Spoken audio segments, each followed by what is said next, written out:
Bonjour à tous et bienvenue sur boursicoté.com pour cette nouvelle analyse technique du CAC 40 en point matinal avec une configuration qui se neutralise d'un point de vue très court terme mais qui laisse une pression baissière sur une vue un peu plus longue.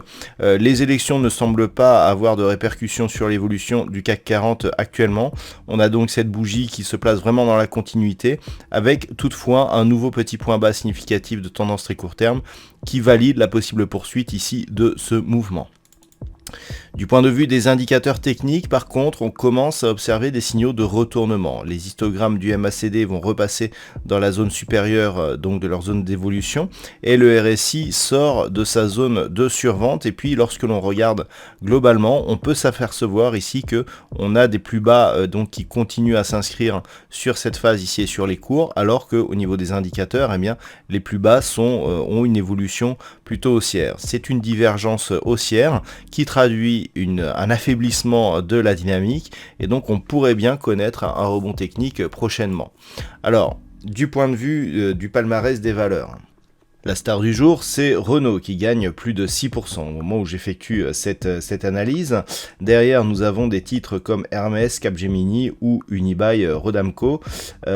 Stellantis n'est pas loin derrière, mais a un gain bien inférieur à son concurrent. Du point de vue des baisses, nous avons Saint-Gobain qui perd un peu plus de 5%. Sinon, nous avons aussi des valeurs comme Bouygues, Legrand et Eurofins Scientifique qui sont bien ancrées dans le rouge ce matin. Alors, du point de vue de la configuration technique, donc on l'a vu, poursuite du mouvement baissier, nouveau plus bas significatif, mais divergence haussière, ce qui traduit un affaiblissement de la dynamique. De toute façon, on le voit que par rapport ici à cette phase-là, donc où on a bien enfoncé ici les zones de support, on a ici une moyenne qui affaiblit, c'est-à-dire que au niveau de la tendance, ici on voit qu'on perçoit le net affaiblissement donc que traduisent les indicateurs.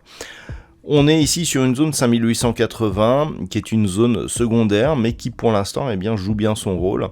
Donc il est tout à fait possible que l'on voit se développer un rebond technique en absence ici de poursuite de mouvement baissier. On pourrait avoir ici des achats qui pourraient commencer à s'initier.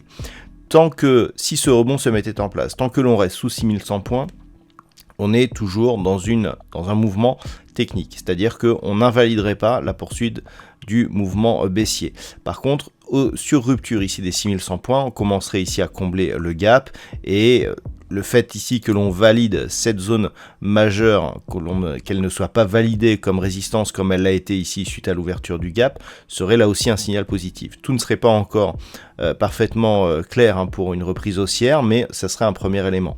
Par contre, si les cours cassent ici d'une manière plus durable cette zone des 5880, et c'est possible puisque l'attaque du jour a fragilisé ce support, l'objectif sera une poursuite jusqu'à cette fameuse zone ici des 5720-5760 qui correspondent à la zone de support qui avait été testée par des plus bas suite au déclenchement des hostilités entre la Russie et l'Ukraine. Donc on surveillera pour aujourd'hui la zone des 5880, tant que l'on ne casse pas durablement cette zone, on peut s'attendre à la mise en place ici d'un petit rebond technique qui pourrait nous amener vers la zone des 6100 points.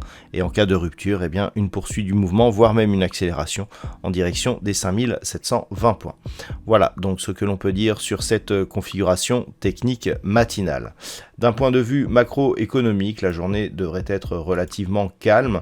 Nous avons eu les taux de la Banque populaire de Chine qui sont inchangés, donc pas de surprise à ce niveau-là.